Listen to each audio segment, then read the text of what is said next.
Hat ihr geredet Jiddisch mit euren Kindern? Ja, aber jetzt nicht.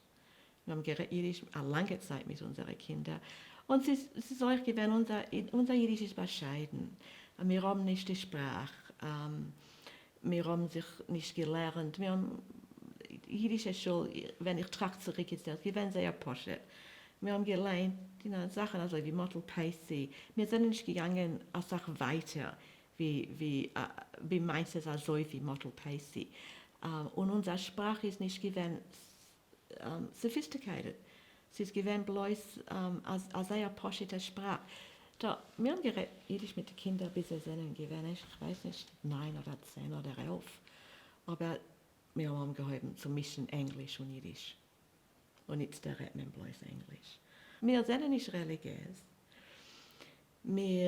Es ist nicht da, aber wir wollen, dass die Kinder sollen haben etwas ertan von Jiddisch und etwas ertan von wann sie sind gekommen. Dafür sind wir zurückgefahren, kein Polen. Und nicht zurückgefahren, wir sind gefahren, kein Polen.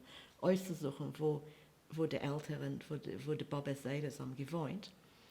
Aber wir haben gewollt geben, etwas ertan, von was es meint zu sein, Ayid, also wie wir verstehen, wie ein Ayid ist. Haben wir gelernt Jiddisch, das ist gewesen der einzige Häufen. Jiddisch essen und Jiddisch Sprache. Und wir reden bloß Jiddisch zu der einen Klasse.